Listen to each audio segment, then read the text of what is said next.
제가 교독하겠습니다. 제가 먼저 1절 읽겠습니다. 다윗이 천부장과 백부장 곧 모든 지휘관과 더불어 의논하고 다윗이 이스라엘의 온 회중에게 이르되 만일 너희가 좋게 여기고 또 우리 하나님 여호와께로 말미암았으면 우리가 이스라엘 온 땅에 남아 있는 우리 형제와 또 초원이 딸린 성읍에 사는 제사장과 레위 사람에게 전령을 보내 그들을 우리에게로 모이게 하고 우리가 우리 하나님의 궤를 우리에게로 옮겨오자 사올 때에는 우리가 궤 앞에서 묻지 아니하였느니라 하매 뭇 백성의 눈이 이 일을 좋게 여김으로 온 회중이 그대로 행하겠다 한지라. 이에 다윗이 애굽의 시올 시내에서부터 하맛 어기까지 온 이스라엘을 불러 모으고 기랏 여아림에서부터 하나님의 궤를 메어 오고자 할세. 다윗이 온 이스라엘을 거느리고 바알라 곧 유다에 속한 기랏 여아림에 올라가서 여호와 하나님의 궤를 메어 오려 하니 이는 여호와께서 두 그룹 사이에 계심으로 그러한 이름으로 일컬음을 받았더라. 하나님의 궤를 새 수레에 싣고 아비나답의 집에서 나오는데 우사와 아이오는 수레를 몰며 다윗과 이스라엘 온 무리는 하나님 앞에서 힘을 다하여 뛰놀며 노래하며 수금과 비파와 소고와 제금과 나팔로 연주하니라. 기돈의 타작 마당에 이르러서는 소들이 뛰므로 우사가 손을 펴서 궤를 붙들었더니 우사가 손을 펴서 궤를 붙듦으로 말미암아 여호와께서 진노하사 치심에 그가 거기 하나님 앞에서 죽으니라. 여호와께서 우사의 몸을 찢으셨으므로 다윗이 노하여 그곳을 베레스 우사라 부르니 그 이름이 오늘까지 이르니라. 그날에 다윗이 하나님을 두려워하여 이르되 내가 어떻게 하나님의 궤를 내 곳으로 오게 하리요 하고 다윗이 궤를 옮겨 자기가 있는 다윗성으로 메어들이지 못하고 그 대신 가드 사람 오벳 에돔의 집으로 메어 가니라. 하나님의 궤가 오벳 에돔의 집에서 그의 가족과 함께 석 달을 있으니라. 여호와께서 오벳 에돔의 집과 그의 모든 소유에 복을 내리셨더라. 아멘. 오늘 본문의 내용은 단순히 언약궤를 옮기다가 벌어진 어떤 실수 사건이라기보다는 역대기 전체 문맥 안에서 차지하고 있는 이 위치 그리고 그 의미가 좀 깊게 드러나는 내용입니다. 다윗이 비로소 이제와 이제 왕으로서 온 이스라엘의 인정을 받게 되고 그 직후에 그가 처음으로 하고자 하는 건 예루살렘을 중심으로 다시 한번 하나님이 기뻐하시는 새로운 왕국을 건설하고자 하는 그 목적이 담긴 건데요. 그런 시점에서 뭔가 새로운 포부가 생겼던 것 같아요. 우리도 지금 최근에 정권 리더십이 바뀌면서 새로운 나라가 어떻게 흘러갈지가 새로운 그 리더를 통해서 그 물꼬가 흐름이 생기는 것처럼요. 다윗도 이제 자기 딴에서 새로운 뭔가 이 나라에 대한 방향을 잡고 싶었던 거죠. 그가 퍼뜩 떠올린 것은 바로 언약궤였습니다. 다윗이 왕으로서 결심했던 이 바로 언약궤의 귀환, 오랫동안 블레셋에 빼앗겨 있던 그것을 다시 찾아와야겠다라고 그 나라의 중심점을 이걸로 삼고자 하죠. 모든 백성들을 동원해서 그들이 함께 의견을 나누고 만장일치로 통과됩니다. 그렇게 해서 진행했는데 흥미로운 건 3절에 이제 그 목적을 이 프로젝트를 펼치는 목적과 이유를 설명할 때 그가 이렇게 말하죠. 앞으로 나는 이 하나님의 뜻을 묻기 위하여 하나님의 뜻을 묻고 하는 그런 일들이 예전에 사울 왕 때보다 이제는 있어야겠다라고 그 이유를 말하고 있음에도 정작 이 프로젝트를 어떤 방식과 과정으로 진행해야 될지에 대해서는 하나님께 묻고 있지 않다는 거예요. 희한한 아이러니 아닙니까? 내가 이 언약궤를 가져오고자 하는 이 프로젝트는 하나님께 물으며 살고자 합니다라고 목적을 밝힘에도 정작 그것을 어떤 방식으로 어떻게 갖고 오면 될지에 대해서는 하나님께 묻고 있지 않은 이 아이러니요. 그리고 이 불안한 아이러니의 예감은 어째 틀리는 법이 없죠. 6절에서 8절까지 다윗은 하나님의 궤를 옮기는 과정에서 뼈아픈 실수를 하게 됩니다. 7절에 이런 표현이 나오는데요.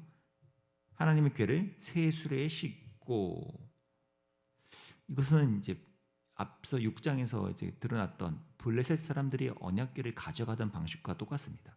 그냥 새거 수레 하나 마련하고 이 언약궤 가뜩이나 무겁고 큰데 이거 탁 싣고 빨리 가자라고 하는 아주 그냥 이동성 있는 방법으로만 선택을 한 거죠. 아무리 생각해도 제가 이것을 좋게 보려고 해도요. 다윗 정도 되는 사람이 구약 율법에 명시된 하나님의 궤를 옮기는 법에 대해서 몰랐을까라는 의구심이 들게 되더라는 거예요. 그가 율법이나 몰랐는데요 말할 수 있는 사람도 아니었을 테고, 그렇다고 나 그거 제대로 몰랐었어요, 기억이 잘 안 났거든요 라고 핑계 댈 수 있는 상황은 아니었다는 거죠.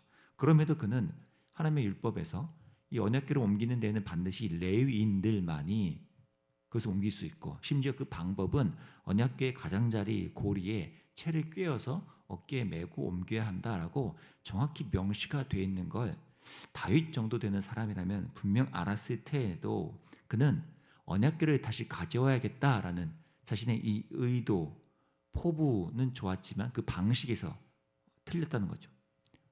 언약궤가 필요해요, 하나님의 뜻을 묻겠습니다라는 그 의도는 좋았을지언정 심지어 그것을 갖고 오는 와중에 그가 막 노래를 부르고 소고와 나팔과 막 음악을 틀고 춤을 추며 기뻐하는 열정까지도 좋았지만 하나님 앞에서 그 방법이 잘못됐다는 겁니다. 확실히 신앙은 이렇게 우리 열정이나 의도보다 그 방식의 순종이 훨씬 중요하다는 생각이 또 듭니다. 인간의 열심과 의도가 하나님의 뜻보다는 앞설 수가 없는 거잖아요. 우리는 신앙생활의 곳곳에서 이런 일들은 부지기수로 일어나죠. 심지어 어떤 분들은 스스로 교인이고 나는 성도라고 말은 하지만 하나님의 말씀을 거의 부적처럼 갖다 쓰거나 장식품 데코레이션처럼 비치해 놓고 그것이 내게 주는 어떤 위안과 유익이 뭔가 어떤 기가 흐르는 것처럼 그렇게 쓰는 경우도 있더라는 거예요. 그 믿음, 의도, 열정, 그 마음은 알겠으나 그것이 하나님의 방식, 그 뜻에 어긋나고 맞지 않을 때에는 그것이 우리에겐 더 어려움이 될 수 있다는 거죠. 우리에게 항상 이런 의도, 열정보다 순종이 훨씬 중요하다는 사실을 기억해야 할 것입니다. 그런데 안타까운 흐름은 이런 오늘 본문에서 다윗이 벌인 이런 실수가 우사라는 한 사람에게까지도 똑같이 흘러간다는 것에 있습니다. 오늘 9절 10절인데요. 9절 10절을 제가 읽겠습니다. 기돈의 타작 마당에 이르러서는 소들이 뛰므로 우사가 손을 펴서 궤를 붙들었더니 우사가 손을 펴서 궤를 붙듦으로 말미암아 여호와께서 진노하사 치심에 그가 거기 하나님 앞에서 죽으니라. 여기 두 가지 표현이 반복되죠. 우사의 행동이요. 손을 펴서 궤를 붙들다, 펴서 붙들다. 둘 다의 동작은 인간이 어떤 걸 통제하고 내 힘으로써 진압하려는, 내가 그것을 내 소유 속으로 만들려고자 하는 욕구가 표현되는 방식입니다. 결국 뭐예요? 다윗의 상황과 똑같죠. 아무리 소들이 갑자기 뛰어서 언약궤가 흔들리고 떨어질 것 같으니 붙잡아야겠다라는 의도, 열정은 좋았으나 그것이 하나님의 방식에 어긋났을 때 그는 이것이 잘못된 것이라는 걸 몰랐고 다윗과 똑같은 판박이로 다윗도 우사도 의도와 열정만 앞섰지 하나님의 뜻 방식에서 실패했다는 겁니다. 하나님이 이것에 대해서 가만히 보고만 계시지 않고 즉각적으로 우사를 치셔서 죽게 하시는데, 여기 그 장면을, 그 장소를 다윗이 베레스 우사라고 이제 이름을 붙이게 됩니다. 여기 베레스라는 단어는 성경에서 보통 하나님이 강력하게 개입하시는 것을 표현할 때 쓰이는 터트리다라는 표현입니다.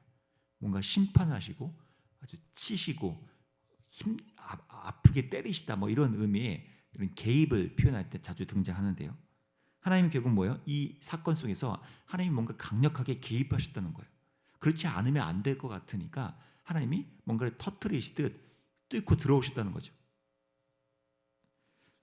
놀라운 건 하나님의 이러한 뚫고 들어오는 놀라운 개입이, 이 터트리시는 듯한 개입이 그냥 베레스 우사 한 사람은 죽고 뭐야 분위기 망쳤네라는 이런 씁쓸함으로 끝나지 않고 오히려 이 사건 베레스 우사라는 하나님의 개입 때문에 그 뒤에 이어지는 12, 13, 14절이 이루어지게 됐다는 겁니다. 12, 13, 14절에서 뭐가 이루어집니까? 다윗은 하나님을 경외할 수 있는 마음이 다시 회복되었고요. 그리고 하나님의 교회가 다시 한번 누군가에게 복되는 일로 회복되는 것을 우리가 보게 되죠. 만약에요, 이렇게 우사와 다윗의 자기 방식대로 하나님의 교회가 옮겨지고 아무 일도 일어나지 않았다면, 언약궤가 돌아왔다 한들 그것은 이스라엘 백성에게 아무런 복도, 하나님의 임재도 일어나지 않았을 거라 저는 예상합니다. 오히려 하나님께서 베레스 우사 그 과정에 개입하시고 그 방식을 막으시고 터뜨리셔서 오히려 그 일로 인해서 다시 한번 사람들이 하나님을 경외할 줄 알고 하나님의 언약궤를 중심으로 하나님께서 임재하신 것을 경험하는 물꼬가 새롭게 시작됐다는 거죠. 이런 점에서 오늘 이 베레스 하나님의 개입 터뜨리심은 누가 볼 때는 끔찍한 심판처럼 느껴질 수도 있지만 오히려 은혜의 개입일 수도 있다는 것입니다. 성도의 삶에도 때로는 이러한 베레스 하나님의 터뜨리는 듯한 개입이 필요할 때가 일어납니다. 우리 안에 내 열정과 의도가 너무 앞선 나머지 하나님의 뜻에 대해서 생각할 겨를이 없고 묻지 않고 그냥 진행하다가 하나님이 꼭 개입하셔야만 이런 것들을 멈출 수 있을 때 하나님은 여지없이 우리를 향하여 개입하시고 그 일의 과정을 터뜨리시죠. 우리의 교만함이나 우리 무질서함이나 우리의 성급함이나 우리의 자기 열심과 의도만 앞선 자기 중심적인 행동들에 하나님은 오히려 개입하여서 그것을 멈추기를 원하실 때가 있습니다. 내 안에 이런 내 방식이 앞서고 내 열정과 의도만이 앞세울 때 하나님이 우리에게 이런 방법으로 개입하신다는 것이 오히려 우리에게 은혜가 될 수 있다는 것을 기억하면 좋겠습니다. 그 일로 인하여 우리는 하나님을 진짜 경외할 수 있게 되고요. 다윗과 이스라엘 백성들이 그 복과 임재를 경험했던 것처럼 우리도 하나님의 임재와 복을 비로소 하나님의 방식대로 경험할 수 있게 되기 때문입니다. 결국 오늘 본문인 이 역대상 14장, 13장은요. 이 다윗 왕권이 막 시작되고 뭔가를 새롭게 만들어 물꼬를 트자 새롭게 박수치면서 힘내봅시다라는 시점에서 하나님이 그 무질서함과 성급함에 대해서 차분히 가라앉히고 하나님의 뜻과 방법을 우선으로 택하게 하시는 말씀입니다. 제가 지난주에 이 역대상 말씀드릴 때 이 1차 청중에 대해 언급드렸잖아요. 이 당시 1차 청중은 포로, 바벨론 포로라는 끔찍한 곳에서 돌아와서 마치 지금의 다윗 왕의 마음처럼요. 자, 이제 그래도 뭐라도 시작해보자. 우리 이제 새롭게 우리의 새로운 우리의 제2기, 3기 우리 나라가 새롭게 세워지려면 뭐라도 해봐야 되지 않냐라는 나름의 호기로움과 의지, 의도, 열정이 앞세워져 있을 때인데 바로 그런 청중들에게 하나님은 바로 이 사건의 기록을 남기시면서 그들이 자신의 열정과 의도보다 하나님의 뜻, 하나님의 방식을 먼저 택하는 훈련. 그래서 하나님이 나에게 참으로 임재하시고 내가 그분을 경외할 줄 아는 그런 삶이 되기를 바라시는 마음으로 이 본문이 우리에게 주어졌다 생각합니다. 오늘 저와 여러분도 우리 일상에서 내 열정과 의도가 너무 성급하게 앞장선 나머지 다윗처럼 말은 좋으나 의도는 좋고 기쁨까지도 있지만 그것이 하나님의 뜻에 앞서는 일이 될 때 하나님이 내 삶에 때로는 베레스 개입해 주시고 터틀을 막아주시고 하나님을 참으로 경외할 수 있게 해달라고 그렇게 기도하며 나아가는 오늘 저와 여러분이 되기를 바랍니다. 기도하겠습니다. 하나님, 때로 우리는 다윗처럼요. 열정도 의도도 좋기 시작하긴 하지만 하나님의 뜻보다 너무 앞서고 또 그것을 묻지 않고 진행되는 경우가 참 많은 것 같습니다. 이것이 하면 이렇게 하면 옳겠지, 이렇게 하면 하나님도 기뻐하시겠지라는 나름의 예측과 추측만으로 나아갈 때가 참 많은데 하나님 먼저 성경 전체에서 말하는 하나님의 방식, 하나님을 경외할 줄 아는 태도, 하나님을 우선으로 하는 그 방법을 우리가 택할 수 있는 겸손과 지혜를 우리에게 주시길 원합니다. 우리가 그리하여 그 모든 방식이 하나님을 우선으로 경외하게 되고 하나님께서 임재할 만한 그런 방식이 될 수 있도록 우리 삶의 영역들을 재정립하고 그 아름다운 질서를 세워갈 수 있도록 다시 한번 인도해 주시고 또 혹여나 우리가 무지하고 급한 나머지 앞장서 나아갈 때 베레스 하나님의 개입하심이 일어나서 우리를 막아주시고 하나님께로 올바르게 나아갈 수 있도록 또 인도해 주시기 원합니다. 그러한 은혜의 베레스를 오늘도 기대하며 예수님의 이름으로 기도합니다. 아멘. 오늘 기도합시다. 하나님, 우리의 삶에 필요한 이 베레스, 하나님의 개입과 이끄심과 또 변화, 방향 바꿔주심이 필요하다면 하나님 우리에게 그렇게 임하여 주시고, 내 안에 이 우사와 다윗처럼 내 삶으로, 내 손으로 통제하고 내가 장악하고 소유하고 싶은 의도와 열정이 앞서는 곳들을 다시 한번 재정립하고 질서를 세울 수 있도록 좀 인도해 달라고 그렇게 기도하면 좋겠고요. 또 공동체적으로 우리 교회가 이렇게 함께 빠르지 않아도 하나님 앞에서 겸손하게 하나님을 경외할 줄 알고 하나님의 뜻을 올바르게 선택할 줄 아는 그런 공동체가 될 수 있게 해달라고, 그런 각 부서와 다락방과 모임들이 일어나게 해달라고 또 기도하며 나가면 좋겠습니다. 기도하겠습니다.